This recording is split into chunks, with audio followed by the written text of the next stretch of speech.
Le gouvernement a apporté des éclaircissements concernant la concession de 60 000 hectares situés dans le Bamangouki, octroyé au promoteur émirati AgroElite LLC.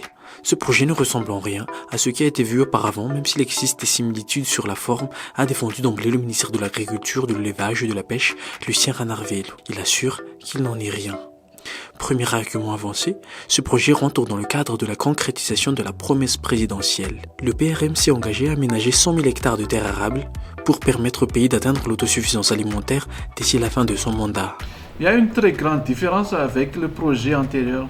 Le président, quand il était encore candidat, a fait un engagement, le serment du président pour l'autosuffisance alimentaire sera réalisé grâce à l'extension des superficies agricoles, superficies rizicoles à Madagascar. Il a dit 100 000 hectares.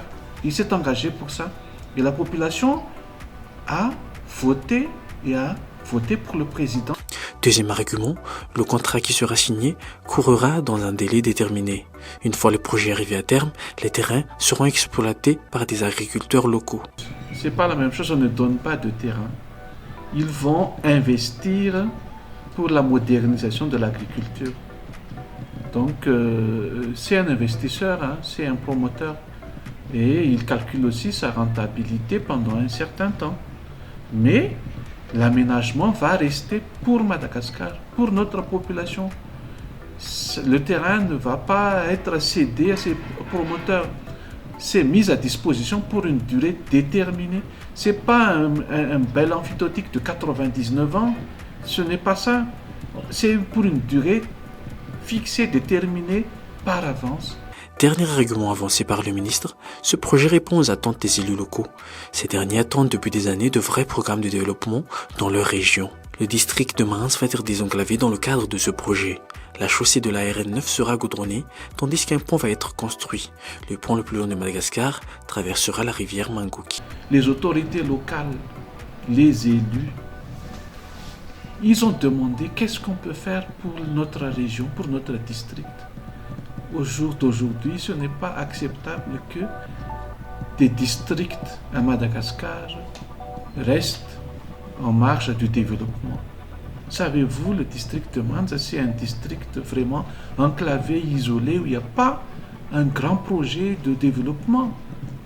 Et un projet, ça a toujours un impact, des externalités positives sur l'économie locale, sur l'économie régionale. Les parties contractantes conviennent une période d'essai d'une année. La signature du contrat définitif sera conditionnée par les résultats pendant cette période d'essai. Par ailleurs, le ministre Lucien Ranarvelo souligne que la partie malgache posera ses conditions dans ce projet. Toutes les productions seront vendues à l'État malgache à des prix légèrement inférieurs aux cours mondiaux des produits concernés. À terme, cette condition produira une quantité de riz supérieure aux importations agricoles de Madagascar. Le surplus de production pourra être exporté. Pour atteindre les 100 000 hectares de culture, l'administration prévoit d'aménager des terrains avec l'aide d'autres partenaires.